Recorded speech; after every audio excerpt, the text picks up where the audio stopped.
Many thanks. You are still there with us. If you have just joined us, this is a journalist hangout on a Friday, 7 days to Christmas Day. Many people don't know it's Christmas. Yinka, do they know, Sam? How will they know? How would they know? At a time like this. But Yinka was doing something that the APC made most incongruous. I think I felt incongruous. Yes, once again, I want to apologize for get emotional, especially when things happen in the country you love with all your heart. It happens that way.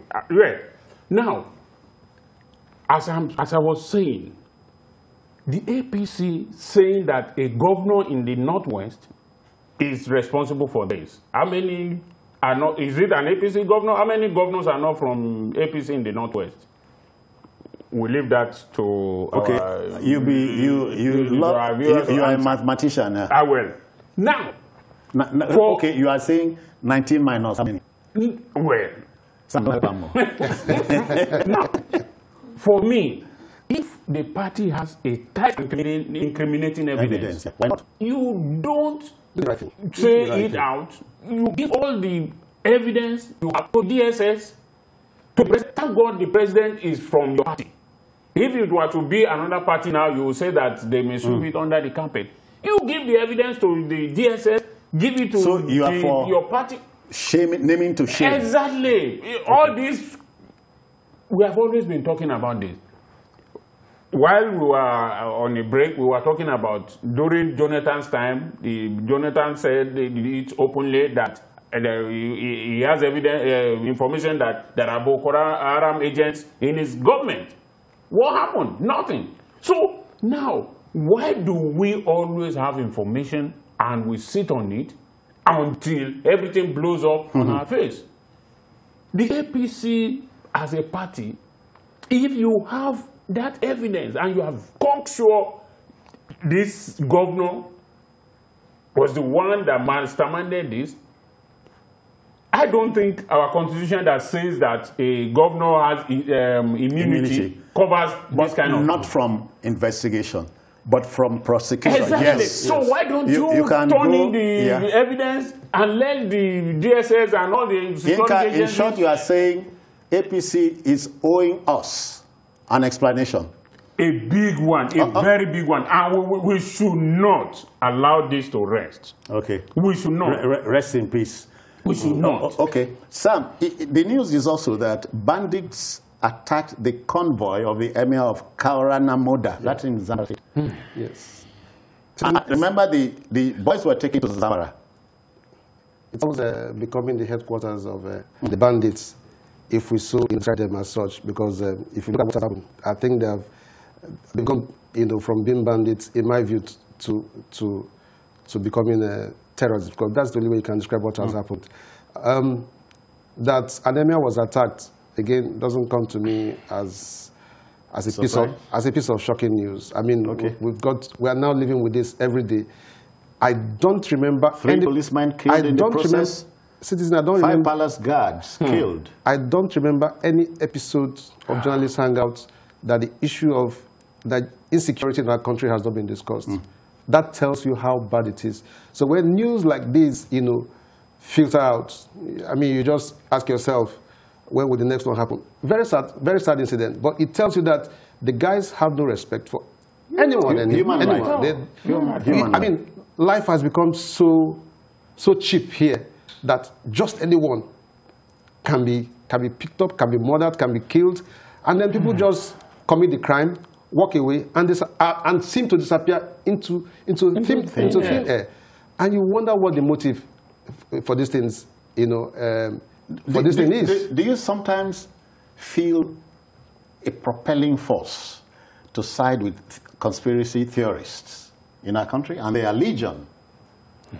Yeah, but again, we need to place it in proper context. Do it for us. Maybe in this case, you want to ask yourself, what could be responsible? Why would anemia, be attacked brazenly? Could it be that there are people who want to unseat him? Those are the kind of theories I'm talking about. When a frontline Oba was killed in Ondo State the other day, were you shocked? Those citizens, like we said, life has become so cheap. Life has become so cheap. Just any person. I mean, even somebody who was very close to Mr. President was abducted for almost 1 month, taken to somewhere else, you know, right there in his backyard. So even the kidnap, as the Nobel said, is a slap on the president. Nowhere is safe anymore. It's a slap. So what conspiracy? Especially when he was taking a vacation. Yeah. You know. Do you understand? Almost the same day. It's like, again, you talk about conspiracy. Okay, let's prove to this man that he's not, I mean, we can take him out. Exactly. Talking about conspiracies now. Could this be mere coincidence? Could it be deliberate to let him know that even when you say we have been decimated or technically defeated, let's prove to you, let's show to you and your government that we are still very strong. We are no ragtag army. Invariably, you are telling us we are placing a finger on it. Are we talking about the terrorists or brigands or, you know? In my view, it's all a question of semantics. Oh, okay. Whether you call them terrorists or brigands or kidnappers or whatever. Or bandits. What have they been doing? They have been causing a lot of terror in the country. We all know in the north, the areas are referred next to God. Okay. So now you have a situation where emirs are being attacked. Okay. There's something else. All right, let's take it as we take this home from the top. Thankfully, the boys have returned home, and many of them are saying, we're not going to go back to school. And so ordinarily, the man on the street will, so if these are 15, 16, 17-year-olds, if you don't go to school, what do you want to do? Probably join the band of criminals. But what is very disturbing is that you need to look at what the figures are saying. Already, that part of the country is being recorded as having over 1 million, children out of school. Now you have this population as it is, 300 or so. Okay, so it's a worrisome development, and the scare is already spreading across the entire, not just in the northern region. Schools are being hurriedly closed because of fear of attack by terrorists. So when these kids boldly say to Nigerians, to anyone who cares to listen, that they're not going back to school, it should send very serious signals, because this is a region where we have already set a record in terms of the number of children who are out of school. We don't want to encourage that. Government should do whatever it can to ensure that the entire country is safe for children to go to school. If you have people who don't want to go to school, then we are in a deep problem. So, gentlemen, we can say safely that the heart is saying to government and the country, we can fix what is wrong. Definitely, that's why we are. Okay, they will. Okay, then, to our next story. You know that the global pandemic, aka COVID-19, came upon us in early 2020 with a consequential lockdown was bad enough. Now, the resurgence of this is dementing to say this. The federal authorities have expressed worries over new coronavirus infections. That's across the country. The likelihood of another lockdown is on the cards. And for a country whose economy experienced a tumble to a point of recession, another lockdown would be better imagined than experienced there, Yinka. You laugh? It's not a laughing matter, Jones. Honestly, I don't know what magic the government will weigh now to make this go off. Do we really need a magic? That's why I'm saying I don't know the magic. Because we are at a point where many of us have returned to our old ways, and we think everything the government is saying is not true, or that it can't happen here. Anywhere you go now and you put on your face mask, you look like the odd one out. Everybody keeps looking at you and say, you people, it is people like you are too careful that even we get it. You know? My lovely man came over a distance, got to my apartment, nothing on his face, and I said to him, why you come like this? You know, they say, oh God, this in the day. And he came on a public bus. That's the problem. And the country cannot afford a second lockdown. You see, what is happening now is the government is trying to weigh its option. Do you save the economy or do you save the populace? which do you do? And we are Mm. and we are in a very, very terrible and delicate situation. Mm. Many jobs have been lost. Many families are broken up completely because of this. You know why? People who have been able to be breadwinners are no longer able to win any bread. So, children have to go to school. You have to pay up dues and all that. So, now what do you do? The government will now think of, if we shut down the country, the economy may collapse. Suffer. Oh, of course. If we don't shut down, many people will die. So you now have to think, which will be a better option for us? Do we shut down the economy and save people, or do we save people and hurt the economy? Mm. It is at this time that I don't envy the government, because it is a crisis point. You know, which one? What do you do? 1,145 new cases confirmed around the country cannot be a child's play. It's not. And Governor Sanwo-Olu has just come out of isolation. But hear this, you know already, Governor Lalong has just tested positive. Yes. Governor Tambuwal is going into isolation. The Commissioner of Police in Cross River State, whose governor, whose governor has not openly admitted, the CP in Cross River has passed on. Yeah. Sam. Very disturbing. And let me add to the figure that you have just reeled out. The deputy governor of Kogi State, whose principal yes, refused. Exactly. I think today, early today, or I'm not certain now. You know, tested positive? No. He did a campaign to convince the rest of us that no. He has got his that he totally agrees with his principle that COVID-19 is a scam. That's the deputy governor. Okay. You can quote me. He has joined the bandwagon of his government. Yes, reinforcing the position of his principal. That no such thing exists. But so I think in a movie or real life. Real life. Okay.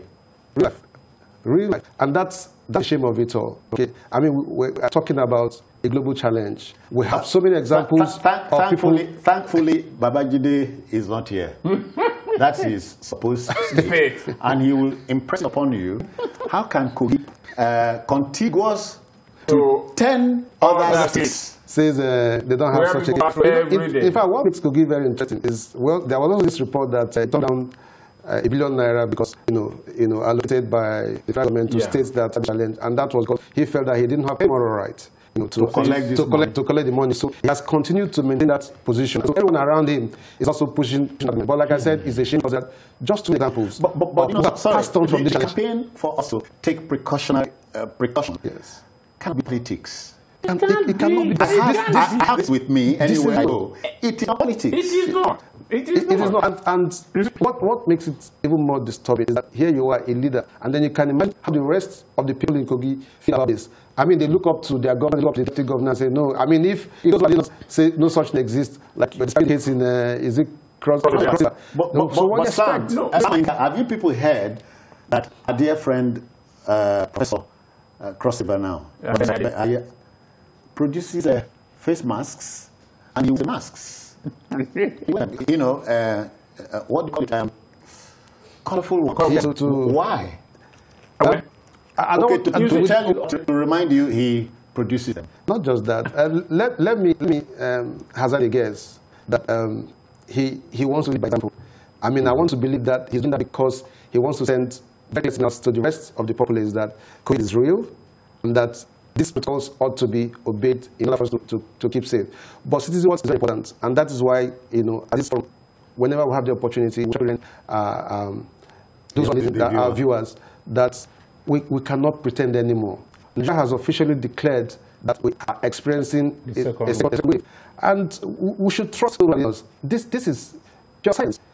Because too many examples exist what's come of some of our citizens arising from this. Yinka, we cannot but rub in a word for are barren, well, the Christian lords in this country, religious lords, at church, at mosque, because they control hundreds of thousands who listen to them. Any word that's coming from them is gospel. Yeah, many Nigerians believe their religious leaders more than their government.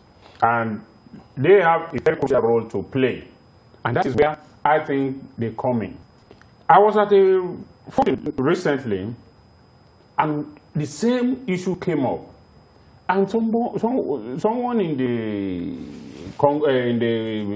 the audience challenged me, knowing that I'm a journalist. He said, "You journalist, are you sure this thing is really happening? Because when we sit down every day, we hear the governor, this tested positive, we hear commissioner this and that. Why is it that it is only they that test positive and we hear?" And I told them. But you know, the guy was okay. Because no poor man don't die of COVID and the broadcasting name. No, the reason is we follow. That is exactly what the guy was trying to prove. Okay. I told him, I said, if a newspaper tomorrow says Yasilifa died of COVID-19, are you going to buy the paper? Which Yasilifa are you going to? Because there are so many Yasilifa around. The news is the personality. I try to educate them that it is not. You will not see. I will blame you because for Calabar Airport, just announced with Mr. Bassi, an intending passenger for Lagos. All the buses stand up. You sort them out. So that reminds me. I think during then there was during Babangida time, the Constitutional Review Committee or something. Okay. Bassi was named, and on the day when it was funny, two Bassi came. So and that is what we need. Look, I try to educate them that look. News is about influence. Yeah. It is, you only hear people influence if General Irefin was not a GOC or was not a general. Perhaps. Nobody would have had that. Do you know how many other ranks of COVID-19 that were not reported? But people, I always tell people, I say, look, I would rather prefer to err on the side of caution. Let it not be that I will contract this out of this reason that it does not exist, and then you get it. So it is better for people to listen and believe that I don't want to learn after the incident. We must all listen and don't think. Do you think when people tell you, they say they are only telling you there's COVID-19 because they want to chop money? Oh, come on. And they have been chopping money since 1960 when Nigeria became independent. They use COVID to chop money. All right. They need COVID to chop more money. Charles has joined us from Lagos. Charles, good evening to you. Welcome. We greet you. Yes, my own contribution is in terms of what about the COVID-19. Yes, the government should also play their own part in trying to control the virus. There was an event that happened in Abuja sometime last week that was hosted by the Organization Affairs for school children. There was no COVID-19 protocol observed. All kids to be there without mask. The minister herself, she has no mask as well. Okay. Go to the whole and go to the market. Nobody, all the buses, buses, for instance, the BRT buses are fully packed with people standing. Nobody about that. Charles, the message we sent from this hangout every weekday is don't follow the mob. Do your bit. Are you there? Charles, did you hear that? Yeah. Citizens are observed. I know. But they should also, okay, in terms of you see them doing political rallies, all those things. People feel as if that this Charles, so that we don't waste saliva on it.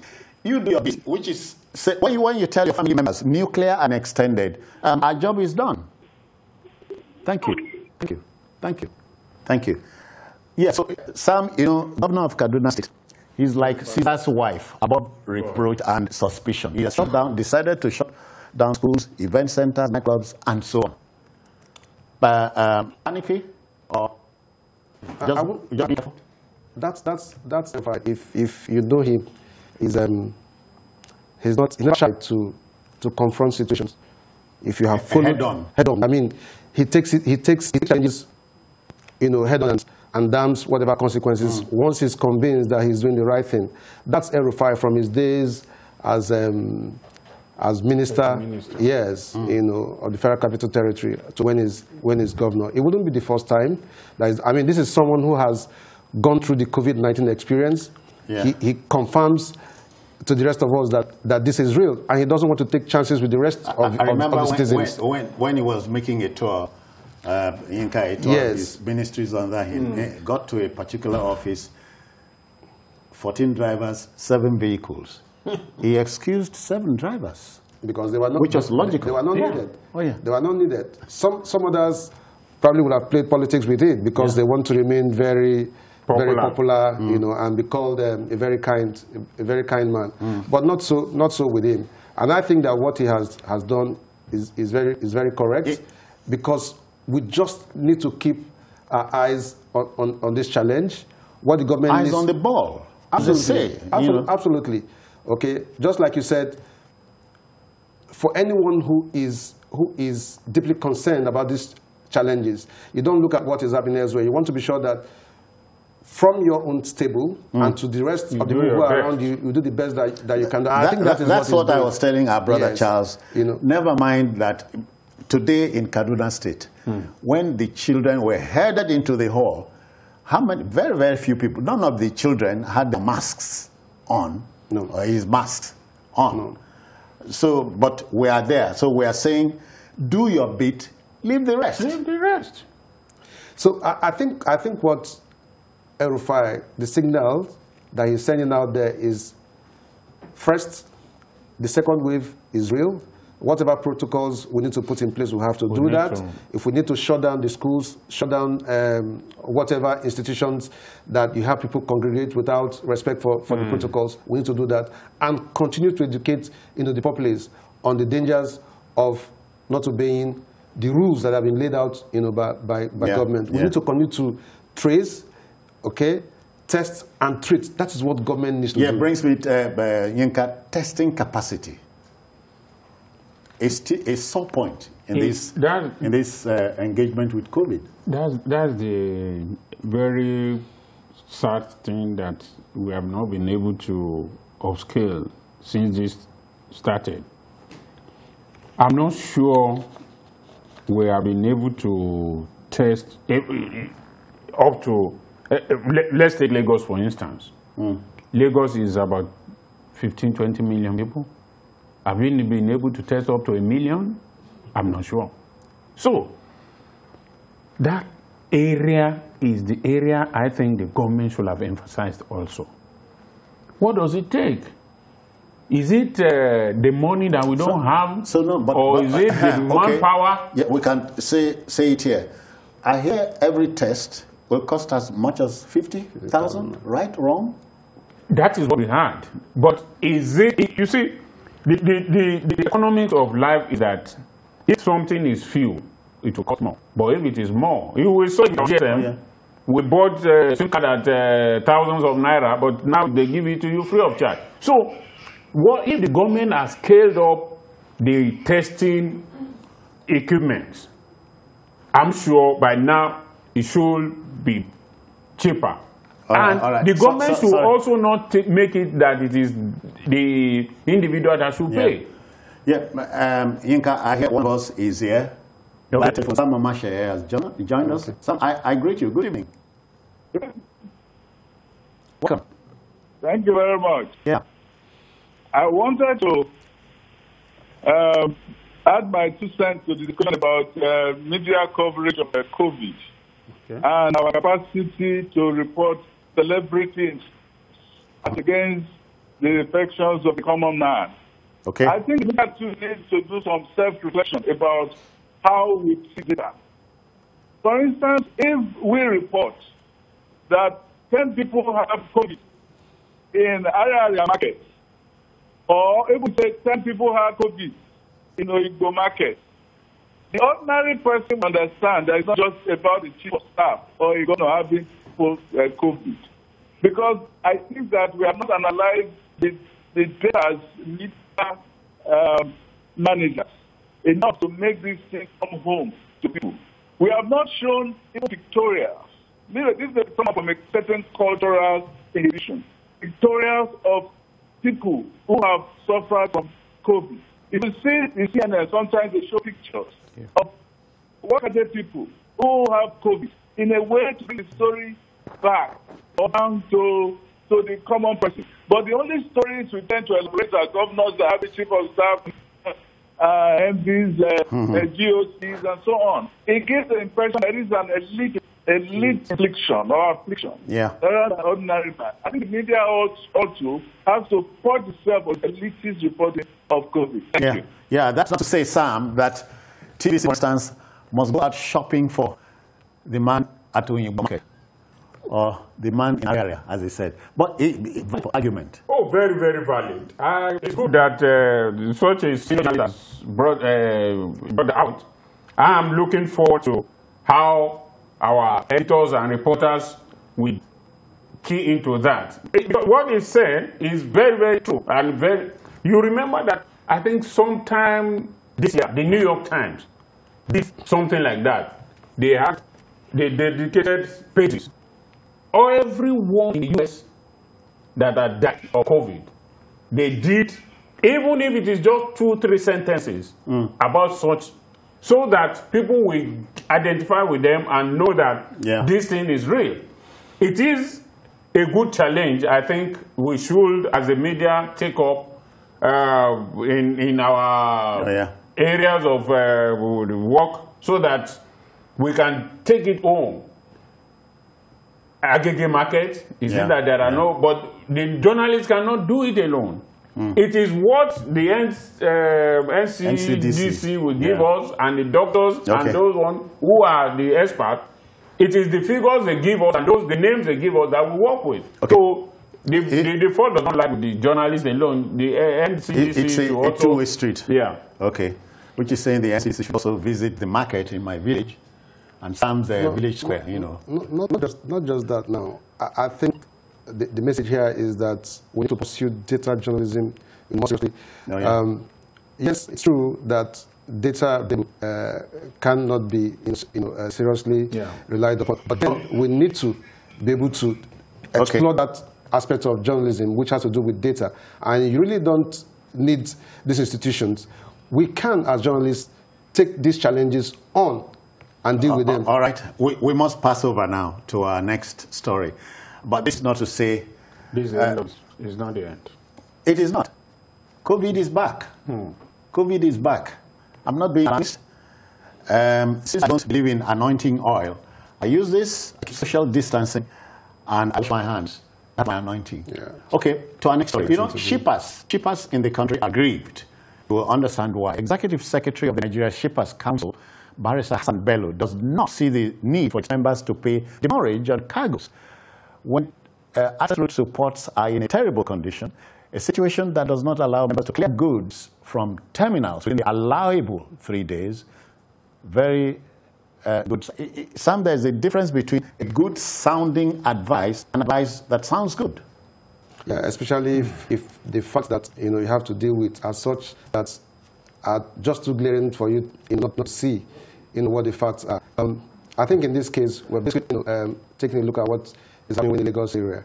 Anyone who is very familiar with the city, can tell you that the crisis we have, around the Apapa axis, around the port axis, is so bad that it has messed up the Lagos economy. Except we want to pretend, a lot of man are lost. In fact, the Apapa area of Lagos is, people are avoiding it as plague. Sometimes you have to do the boats if you want to get to Apapa. So what the Shippers Council people, are talking about, we can relate with.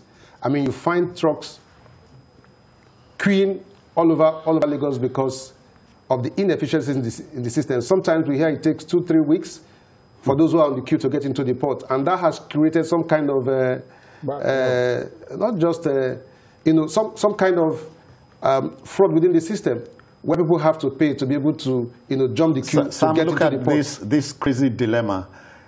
The network of roads, Third Mainland Bridge, Eco Bridge, and all that, they were not built to take trucks. No. What do they call it? Stationary truck. There's a phrase for it, we'll get it, you know. And we allowed that. So it is man-made. Of course it is. I mean, if we call it dead weight. Dead weight. Yes. So we allowed it. Now, hear this. Nobody should throw stones at me. Let me say it. In between 1999 and to date, we fixed the Lagos-Ibadan Expressway, the Lagos-Abeokuta Expressway, the Calabar-Akwa Ibom Expressway, and such like roads across the country. We won't be in this mess.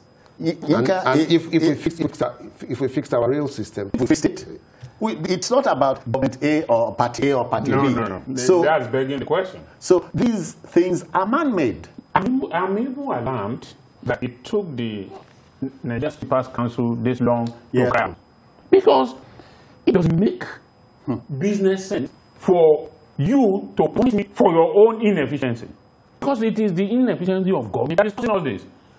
If reports are accessible and trucks that go in and pick their goods and leave in a few minutes, it's business for them. But you don't have to.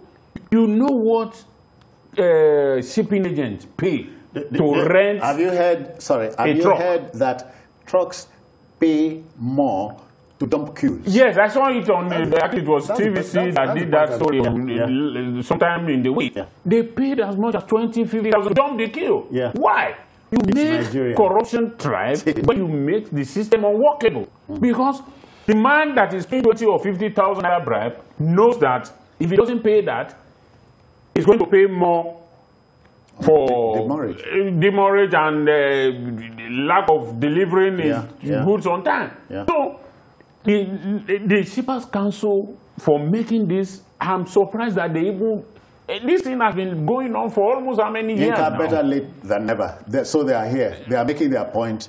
They made that point, and I hope they will be stubborn with it. Because if they, as a group, decide that, look, we are not going to pick because it is not our problem, government will listen to them.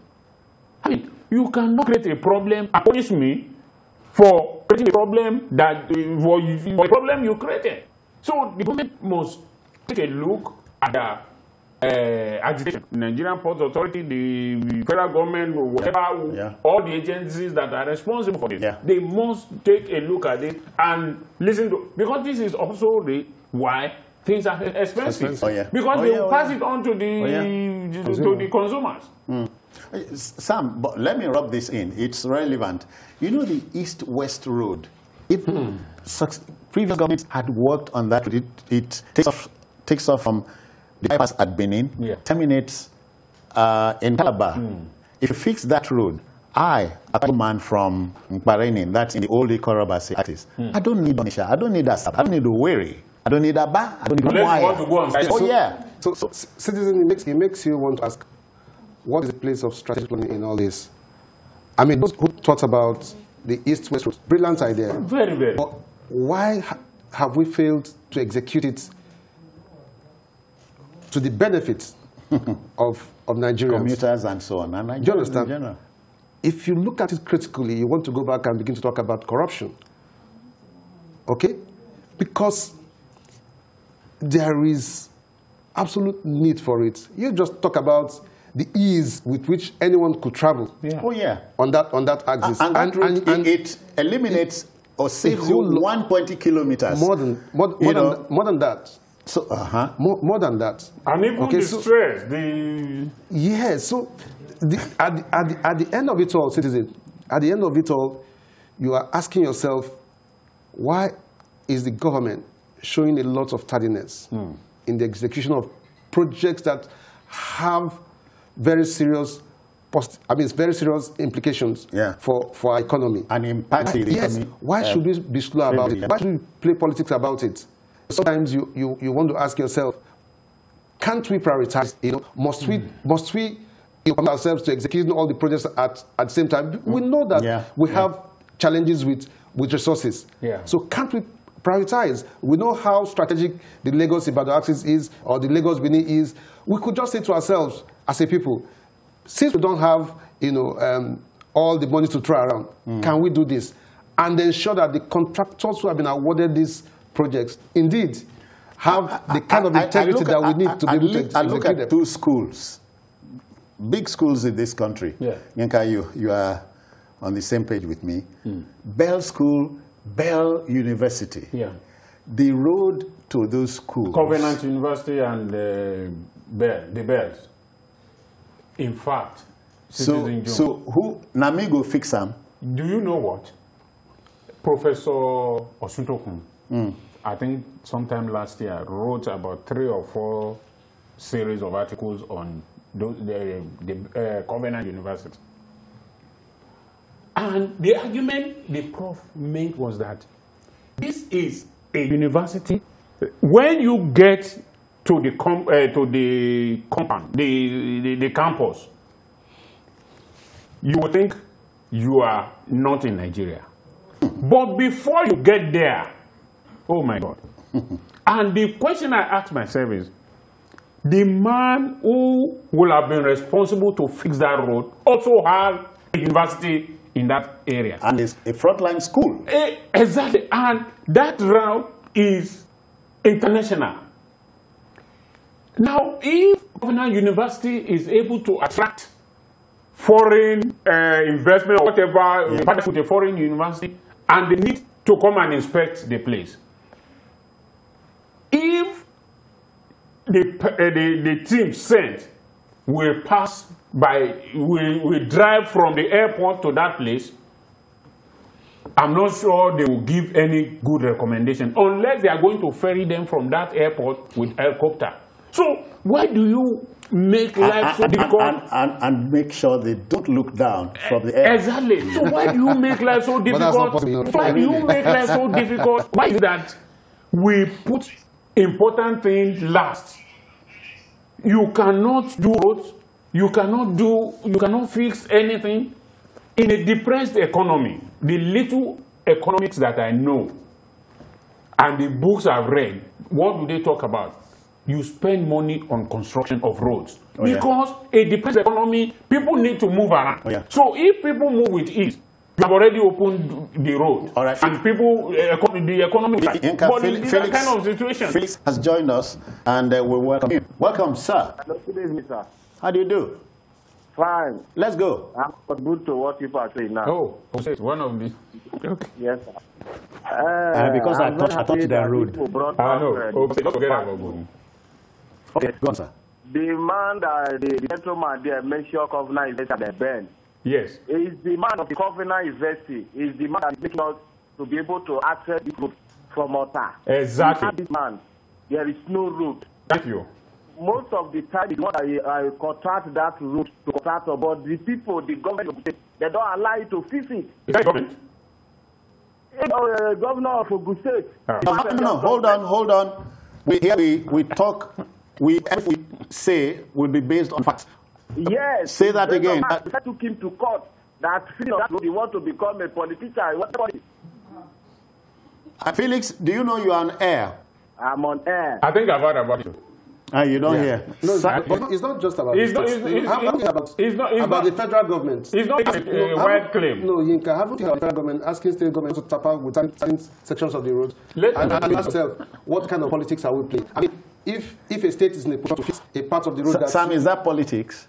But that's what it is. Oh, really? Somebody wants to take credit, okay? Or citizen, they probably think there is way to be from it. Honestly, that's the country for you. Honestly, as Felix has said, if Covenant University were not in Ota, or in that part of, only God knows what that place would have been like. Okay, all right. Ours is to help mold opinion, in fact, but we wish the Shippers Council Godspeed in this their war, Abi. We are one with them. Okay. So good luck. So our last story for the evening. You know, I've heard this said many times. Quote, when a quarrel lasts longer than necessary, both parties are wrong, end quote. Now, this is open to debate, gentlemen. Both the federal government and the academic staff union, universities, ASU, have sustained their dog fight, which has kept sanity at bay. So in the latest show of shame, the Minister of Labour and Employment, Dr. Chris Ngige, had blasted ASU for failing to call it strike. This was in reaction to the comment of the ASU Unijust chapter chairman, Dr. Lazarus Megoro, who insisted the minister was responsible for the impasse. You know, when we be children, we they play for sand. This be like children play. I don't know. I may be wrong. You know what? Just at the beginning of this week, there's an article that is circulating now, written by the current Minister of Education, Adamu in 2013, in the Trust, where he listed out the grievances of ASU, and he frontally supported. Then he was Adaluta. Yes, he frontally supported the argument. And the result now is to ask, what has changed? Is it ASU that has changed, or you, as a supporter of ASU, that has changed because you are now the minister? They say sometimes when a lot of water passes it wash the bridge come out. So that's what honestly, what is going on is very, very unfortunate. I don't have ASU to blame as much. The reason is, we always say once waiting fashion, if you were exclusively, they have several times agreed with government that, okay, we will do. But if they move away, they start their job, the government forgets the agreement. You could be one of them. That's it. So the government forgets his agreement. So this time around, they said no. All agreement that we have that have been breached must be honored before we go back to work. What the minister need, or the ministers now, the Minister of Labor and Productivity or whatever, being belligerent. Not whatever. That's his post. Okay, Minister of Labor and Employment. Being belligerent is not the problem. Okay. At this point, look, if you come back and talk to these people as reasonable men, and let's forget about our post and everything. Let's talk as gentlemen. What exactly do you want the government to do? They have said that, okay, we can do this for you at this time. We will do this at so time. Let us have a timeline.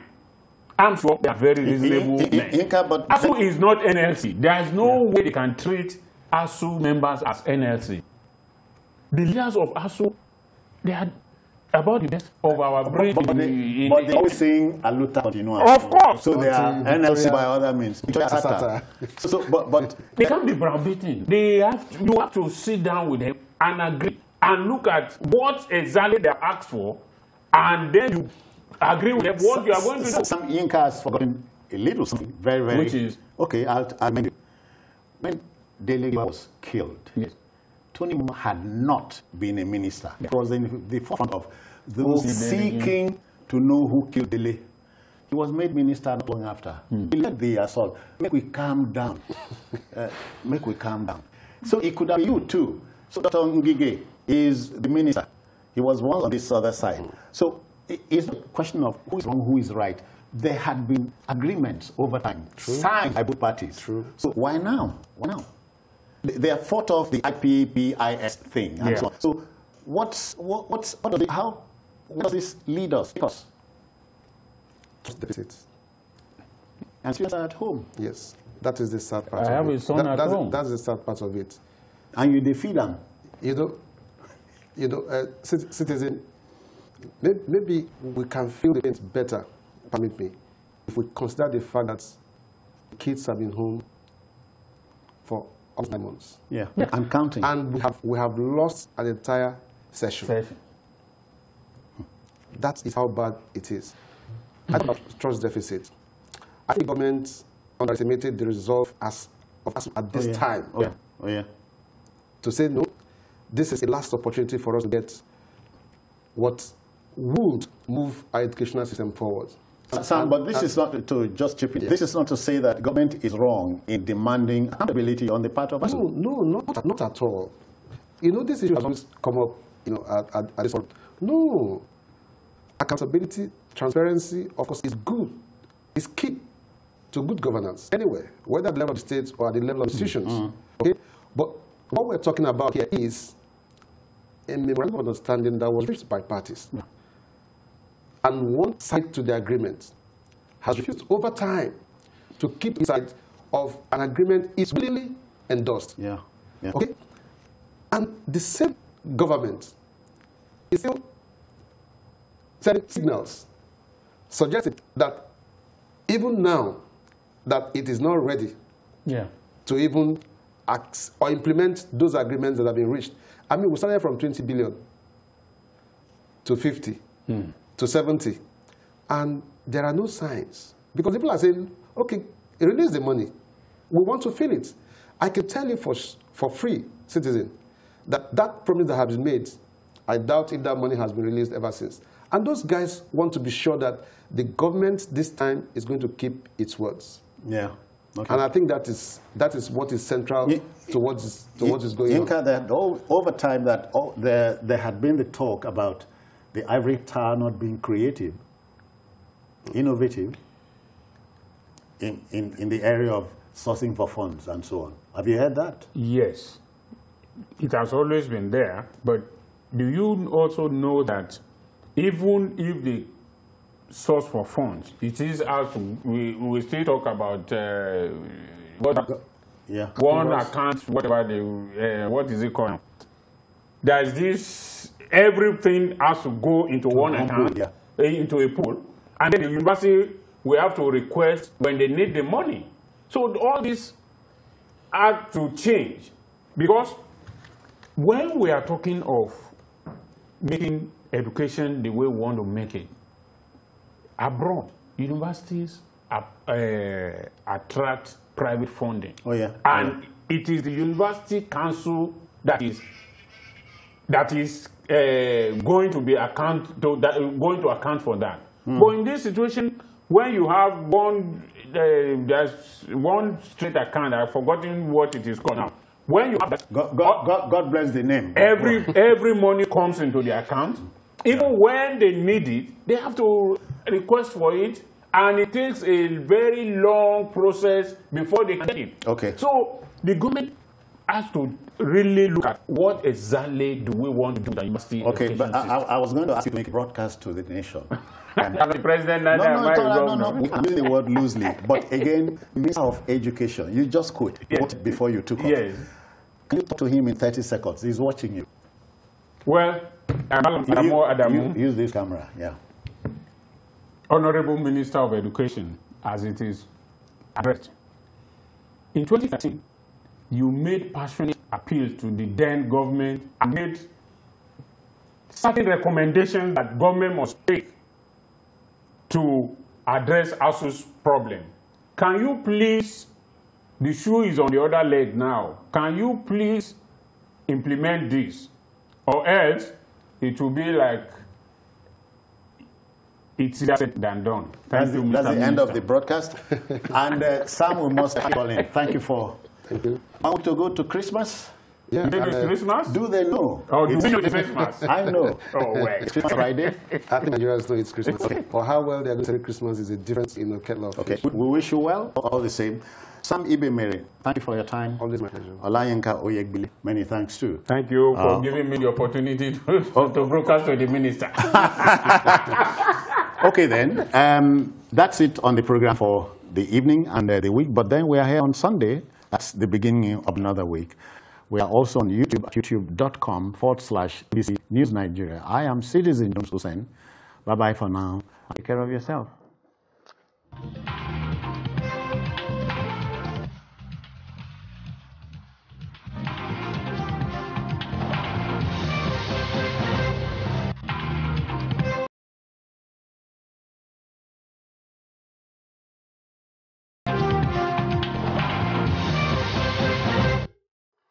All right, folks, it's another Friday here. Welcome to another program in There Journalist Hangout.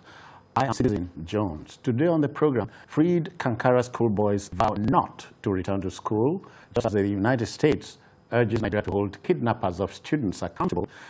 Federal government worried as Nigeria sets new coronavirus infections rate record of 1,145, and the government may impose lockdown.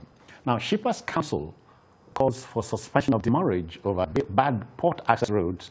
And later on in the show, federal government blames ASU for prolonged university strike, just as meeting with union fails to resolve impasse. I am hanging out this evening with gentleman Sam Ibe Mere. Ibe Mere means, what does it mean? Very long story. I'm not sure we have. Okay. No, it's all right. We have such a time to begin to dabble into it. But I know Olayinka Oyegbile is more straightforward. Yes. Oyegbile is the one where they chop for house. No. It means that there's wealth in the house. Okay. And so you stay at home to chop. Definitely. Okay, so you see the team is ready. I hope you are.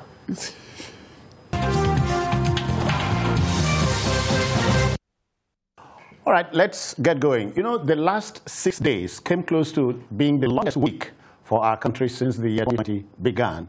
Over 300 secondary school boys of the government science secondary school, Kankara in Katsina State, were abducted by devil-may-care gangsters from their hostels. Their rescue, and some with release, came on Thursday following a resolute government counter-strategy. An elated Katsina governor, Amin Bello Masari, confirmed the release, which he revealed came after much negotiations. Now, the United States government wants the offenders punished. We are told the freed students have vowed not to return to school. Let's take it from the top. Good news, the country is feeling a sense of relief, thank goodness, and so on. So let's take it from there. Yes, it is. The first thing is you get this sense of, relief, like you rightly said. Those 6 days have been absolutely traumatizing for the nation. Probably one of the biggest embarrassments we have had to face, as a nation. Secondly, I think that we seem to have the figures, resolved now. Initially, we had conflicting figures. We had 520 bandied around as a number of students that were, abducted. It came down to 333. Now we hear it is 344. We don't seem to have any contrary figure. So at least, there's no safety. Sometimes there's no safety in numbers. Just the good thing is the boys are back home. No, but it's important, citizen, that we understand very clearly, what has been. Tomorrow we are told, some probably are still heading somewhere, or we may have lost some tools and all that. We just pray that they all came back very healthy. So a great sense of relief for a nation that has been under tremendous stress, in the last couple of days. So, personally, as a parent, I can imagine what parents whose words were abducted would have felt, at a time like this. But it speaks, to the very dangerous times, that we're experiencing. Citizens, if you recollect, we have had so many cases of abduction and killing of students, in the very past. Sometime in 2013. Avoidably. Yes. Avoidably. But these are records we cannot shy away from. So that when things started, only yesterday, we have 3 cases in Yobe. Nearly 100 students were killed, not abducted. Then you had Chibok, then you had Dapchi, and today we're talking about Kankara. And you wonder what's going to happen next. We're a very prayerful nation, but then there is much more that we can do than just fold our arms and pray that things don't repeat themselves. Okay. Sadly, in all these cases that I've talked about, not one person, I am not sure, I want to be corrected, that the government or any responsible officer of government has come out to say, look, in these instances from 2013 that we have had people picked, prosecuted and said, this is exactly, we'll get to that. What transpired. Yinka, let's look at now. Many of the students have won by anything and going back to school. Honestly, if I were to be in the shoes of any of the parents, that would be one of the things that will cross my mind even before my word says it. Because in that kind of a situation, the students cannot have their hearts in whatever they have been taught. It is only someone who had never experienced such a thing that will not know what it is. Oh, yeah. If you have, for instance, if you have experienced the bite of a snake, if you see a coiled rope, you will think it is a snake. Yeah. So it is that bad. Now, those children, when they are now in school, any slight noise, any slight movement their mind will wander back that are they here again? So for them to say that they will not go back to school, I feel with them. Because it is a very, very traumatic experience. You go to school, and especially we know that in that part of the country, there is still that government had to try very well to convince people to send their children to a formal school. So for that to happen, it gives the children and the parents some concern that what exactly is the guarantee that this will not happen again. Yeah. It happened in Chibok, it happened in Dapchi, and now again in this place. You remember the school where so many boys were murdered? Exactly. Yeah. There was one in Yobe State. You had Damaturu. You had. Exactly. So how do you now convince the parents that we have enough security for your wards to come back to school? Yeah. I schooled in Kano, and Katsina in those days to be a place we run to on weekend and all that. Yeah. So I know a bit of that. But what is happening now is that now, in that kind of a place, it looks out as it is. Most schools, government schools, are usually sited in the outskirts. It is the town that grows into it. Yeah. So that place looks a bit out of place. But now, how do you now convince people or convince parents and even the children, the wards, that you are safe, come back to school? I feel like asking a silly question. Didn't we see this coming? Well, that's a question that, but you see, very silly. No, it's not. Okay. But you see, the thing is that, as we have always been saying on this program and everywhere, we are under-policed. The security is not enough. You cannot station policemen or military men in all schools in the country. But I think the government for this particular one, I hear it had only 2 policemen. In fact, you see, in that kind of a place, you need more policemen. And I think what happened in the 70s, although that time, in the 80s, 70s, 80s, that time it was to maintain discipline. We had some military people, personnel deployed to secondary schools. Perhaps the government must always think... There are 2 or 3 particular schools, some if you remember, were the notorious ones. I remember the school in the Like area. Yaba. I remember. The other one is Western College. Okay. Onike. They used to have many policemen there. Oh, yes, yes. Yeah. Now, perhaps... At the point, we must think Premier College. Yeah, the government must also think more about doing something like that. And also, communication gadgets, we must invest in communication gadgets. I don't believe that whether they are 333, whether they are 500 or whatever, that is one thing we have not been able to discuss now, because we just felt that, okay, they have been free, we must rejoice. How did they ferry that number of children away from a location and nobody? And if there was nobody, if, as we were told, they were ferried off on motorbikes. How many can perhaps on the outside 3. So over how many trips or how many Okadas went into that school to carry them for how many hours? Hold on, don't lose your cool. Sam, let's even tackle this. The governor of Katsina State is the major source here. He says negotiations brought the children back. No kobo was paid as ransom. Citizen, you want me to confirm? No. The news is out. The governor said, we heard him, no ransom was paid. Okay, so I'm not asking you to confirm. I'm asking you to react. I will react. I don't believe things anymore.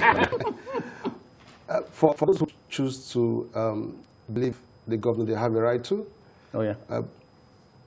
But for me, as a citizen, looking at what transpired, the events leading up to the release of our children, I have my concerns if that claim can be said to be entirely correct. I mean, we started off by saying that we were negotiating, and you wonder if negotiations take place in Village Square.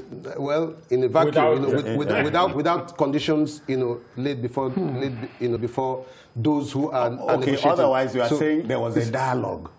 Yeah, he said there was a dialogue. Interestingly, we got to know those who were involved in this dialogue. We heard about Magban, Mietiala, and of course we know there are two sections of them. Yeah. You have the Magban, then you have the Mietiala category. And we know those that seem to adopt. You know them. We know those who When you say from what we read, from what we see, from what we hear, we know those that preach violence, and we don't want to get into all that. All right. Yes, so the governor has made his claims. We can choose to believe him, depending on the divide, where you find yourself. But personally, looking at the events leading up to the release of, I call them our children, because I'm a parent. Yeah. I'm not totally convinced. I mean, we have had cases in the past where government, got involved in things like this and made same claim. I think what the governor did was, or the government did, was to prepare the grounds, for this later claim that was made. When they came out and said we're not involved, we had a middle, organization, the Mietiala Magban, so it was like, well, fine for this organization that has been so discredited. I think it was an opportunity for them to raise the bar of public perception concerning them, and then for government to say no, we're not involved. Sam, we have company. As you would expect. Ruben is reaching us from Saleh. Ruben, good evening, welcome. Good evening, sir. I greet you. Yes, I greet the two wise men in the studio. Ah, they're wise. Thank you. Let's go. Okay. I heard you say that they said no ransom was paid. It's quite laughable because. But you don't have Ruben. You don't have your facts. No, I'm not. I said that there was ransom paid. I never said that they paid ransom also. I know it's quite laughable. Me, I react naturally. Go on. Okay. So what I'm saying, I want you to mark my words. Give it another 2 years from now, it will unveil itself. Then I will now call you and tell you. I will now remind you of what you just said. That I don't have facts. By then I will have my facts. All right. Thank you. You can't be out with your facts now. It means in 2 years' time you would have affected your facts. But thank you for.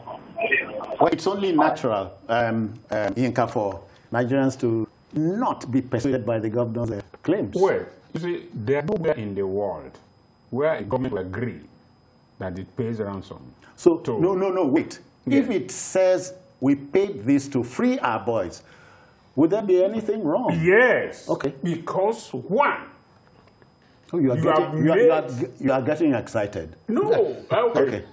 One, you have made kidnapping attractive. Oh, really? Yes. If government can come out to say that, yes, we paid, that means more kidnaps will take place. Even the United States of America, which is touted as the most powerful country in the world, will never agree that it pays ransom for any of its citizens. Okay. But we all know underhand. But they couldn't have paid. When they came to rescue one of theirs. No, that was a different kettle of fish entirely. All right. That one was a complete rescue. It's not a release or whatever. Okay. But in all cases, you even hear prisoners exchange and all that. They do all that, but for them to agree, for a government to agree, because what you have done in essence is to say that you are at the mercy of these brigands. Yes. Yeah. So what the government does is that they would engage a middleman or whatever. A go-between, if you like. Exactly. What that one does is left to it. And they will pay what they would agree with you is that we are only paying the middleman for his services. They won't agree that, because what if you agree that you are paying ransom? I don't blame the state government or the federal government for saying that. No, of course, we all take it with a pinch of salt. So they're playing, government is playing safe. Of course. Okay, quickly, let's... Which is normal and everywhere. Okay. Godwin is reaching us from... Godwin, we welcome you. Hello, Sister Jones. How do you do? Welcome. I've tried on several occasions to participate in this program. You are welcome now. Let's go. I bless you for the work, great work in Nigeria. Okay, that's and we come back home at the grace of God. Many thanks. My concern is this: when will we start to tell ourselves the truth? How can anyone in his right sense believe that no ransom was paid? About 3 months ago, I can't remember the day that I wanted to come to your program. Sorry, Godwin, we must not split hairs over that. But the boys are home. Perhaps I'd rather we talk about from tomorrow onwards. This may not happen again. How many boys were at home? You cannot manage what you cannot measure. You don't know how many boys were lost. No, the vice president came on air and said all of them are back. So are we to doubt him? Ridiculous. We need to do something else for this country to be fixed. I mean, you are not alone. All what we are business here, we are businessmen of the media. We trade in facts, those facts to the hangout, thrash them out. Thank you for reacting. Let me just point out now. Yeah. Anyone who has been watching this program will know that some of us here are not government employees. We say it as we say. Oh, some of us are. None of us. None of us. Even there in the UK, where government called in from, no government will ever agree. We should not take. We should not think that Nigeria is not the El Dorado we want it to be. It is not what we want it to be. The government is not what we want it to be. But we should not. I want to emphasize that we should not continue to think that everything the government does is wrong. Even in the UK, in the US, I've said it. Nowhere in the world will government never agree that it pays ransom. In the UK, the government will never accept it pays ransom because what you are doing. If the government comes out to say that it pays ransom to brigands, what you are saying in essence is that the government is able to then brigands can take over. So you should not stay in the UK and think that no, the government no. Don't blame Godwin. On that side, I take exception to that because easy. Godwin, no vex with him. But Sam, let's hit this. The American government is asking the Nigerian counterpart to go after the kidnappers. Not a bad thing to do. Not at all. Not a wrong call. We don't even need the Americans to advise us on the course of action to take for people who have breached the law wholesomely. So it's very clear, and that's exactly the point I was trying to raise earlier. How do we sanction those who have broken the law? I tried to raise examples, of what happened in the past. What happened? Those who killed nearly 100 students on 3 occasions in Yobe back in 2013. Were we able to apprehend any of them? If we did, what measures, how were they prosecuted? All right? Those are the key questions. Yinka talked about rewards for things like this. People do commit crime and get away with it, and then it encourages others to venture into it, and crime becomes big business. When you don't punish bad behavior. Yes, it becomes big business, that's what is happening. And that is why a lot of us are not persuaded by the argument, on the side of government saying that no ransom was paid. We understand the challenges that our leaders in that kind of position face. Probably you and I would do the same thing if we find ourselves in that kind of position. Very difficult, because you don't want to reward crime. You don't want to encourage others to get into that kind of business. I was going to dare him. I was going to dare him to put me there. No, quickly, look at this scenario. From the air, on land, the kidnappers or abductors were encircled. And these boys given a safe passage. And that scenario finishes, and everybody goes home. That's the sad thing, citizen. Yinka, there were talks about what was, like being briefed almost every minute on what was going on. And then the drama of it all was when these kids were released. Yeah. And then we had, army trucks escorting them back when they really needed no protection, as it were. Yeah. Because the crime had been committed, and it was certain that these guys wouldn't come back to abduct them a second time. Almost certain. So sometimes we place the cat before the horse. Okay, we ought to have ensured that we had adequate security, not to do the same after the crime has been committed. All right. Okay, and you had a case where the kids were saying, the video that went viral, saying we don't want pleading that vigilantes shouldn't come around to interfere and all that. They don't want helicopters. Hamper. Exactly. Yeah. But please let me quickly take. Mukhtar is reaching us from Kano. Mukhtar, welcome. Good evening, gentlemen. We greet you. Let me begin by saying it was really a sad moment for Nigeria. On the other hand, and on the other hand, I congratulate those I commend those who contribute toward the release of these students. But my concern is, how long would this stop? This is my concern. It has happened in Chibok, in Dapchi again, and now in Kankara. Who knows where next? You see, my concern is that Nigerian government should be up and doing in curbing this menace, because negotiating with bandits or paying them ransom is like giving them a license to go ahead. Whenever they don't have money, then they can come and kidnap and then get money for that. So please, how long will this stop? And how long will it take for the government to stop all this kind of bad behavior? Mukhtar, very valid questions. Thank you very kindly. Quickly, tackle this if you will. The APC insists that a governor in the Northwest is the architect of most of these things. Well, before I go to that, we are talking about crime and punishment. Yeah. I can't remember. I don't know whether I got it correct. There was one guy, Ahmed Sokoto, some years back, who was arrested, he escaped, and he was caught again, and all that. What has happened to him? He was a Boko Haram kingpin. Yeah. I think he was implicated in the bombing of a Catholic church in Abuja then. What happened to him? We've all gone to say. Yeah. So, because people who commit crime are never punished, that is the reason why this thing goes on. Kabiru Sokoto. Sokoto, okay, yeah. That's it. Sokoto. What has happened to him? Nobody has been able to tell us whether is he in prison, where is he, and all that. So, and now to the APC insisting that is a governor in the Northwest. I think, for me, for a ruling party to make an allegation that a Northwest governor... But what has happened to DSS? Inka, we'll be back away.